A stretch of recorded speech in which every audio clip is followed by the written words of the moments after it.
السلام علیکم ورحمۃ اللہ وبرکاتہ۔ آپ دیکھ رہے ہیں حکیم عمران سرور ٹی وی، اور میں آج آپ کو بتاؤں گا کہ یورک ایسڈ کیا ہوتا ہے، اس کی مقدار کیوں بڑھتی ہے، اور آپ کو کیسے علم ہوگا کہ آپ کی باڈی میں یورک ایسڈ کی مقدار بڑھ چکی ہے۔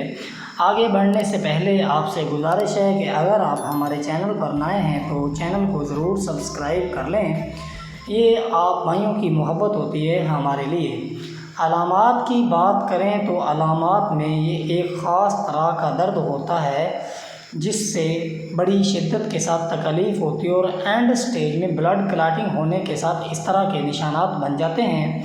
یہ ٹخنوں کے نزدیک بھی درد کی شدت اسی طرح ہوتی ہے، اور اس کے علاوہ گھٹنوں میں بھی یہ درد شدت کے ساتھ بڑھتا جاتا ہے۔ پوری باڈی کے جو جوڑ ہوتے ہیں، جو جوائنٹس ہوتے ہیں، ان کو یہ کور کرتا ہے۔ جس طرح آپ دیکھ رہے ہیں کہ گردن کے ان 6 موڑوں میں بھی درد کی مقدار بڑھ جاتی ہے۔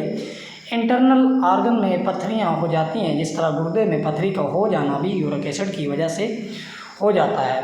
اور اس کے علاوہ جو ٹخنوں کی ہڈیاں ہوتی ہیں وہ کافی قریب ہو جاتی ہیں، کیونکہ ان کے درمیان میں یورک ایسڈ کے کرسٹلز آ جاتے ہیں، اور بیک بون میں درد کی شدت بھی بڑھنا شروع ہو جاتی ہے۔ پوری باڈی میں دانے اور نشانات بن جاتے ہیں، جس کی وجہ سے روز بروز تکالیف، اور گلے میں بھی جو جوائنٹس ہوتے ہیں ان کے درمیان پیورین کی مقدار بڑھ جاتی ہے۔ ہاتھوں کی انگلیوں میں، جوڑوں میں درد کی شدت بڑھتی جاتی ہے۔ پوری باڈی پہ انفیکشن ہونا شروع ہو جاتا ہے۔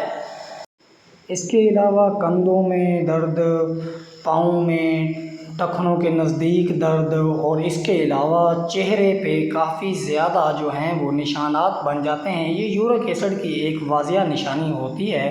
خاص طور پہ پاؤں کی ایڑیوں میں بھی درد ہونا شروع ہو جاتا ہے، اور کبھی درد کندھوں میں، جوڑوں میں، یعنی کہ جو مریض ہے وہ درد میں اتنا زیادہ مبتلا ہو جاتا ہے کہ اس کی پوری باڈی کے جو جوڑ ہیں وہ آہستہ آہستہ درد کرنے شروع کر دیتے ہیں۔ کبھی یہ درد آگے اور کبھی پیچھے، کبھی پاؤں میں، اور ایٹ دی اینڈ سٹیج اس میں جو ہاتھ پاؤں ہوتے ہیں وہ بعض اوقات تو مڑنا بھی شروع ہو جاتے ہیں۔ درد کی شدت زیادہ تر گھٹنوں میں اور ٹخنوں کے نزدیک، پاؤں کی انگلیوں میں، ہاتھوں کی انگلیوں میں، ہاتھوں کی انگلیوں کے جوڑوں میں، بیک بون میں درد، اور اس طرح جو ہوتے ہیں وہ ہاتھ پاؤں بالکل مڑ جاتے ہیں، انگلیاں سکڑ جاتی ہیں، اور اس طرح یورک ایسڈ کے جو کرسٹلز ہیں وہ پاؤں کے انگوٹھے کے قریب اس طرح سرخی مائل شو ہونا شروع ہو جاتے ہیں، اور بندے کو واضح پتہ چل جاتا ہے کہ یورک ایسڈ کی مقدار بڑھ گئی ہے۔ اور اسی طرح کونیوں میں بھی درد کی شدت بڑھنے کے ساتھ ساتھ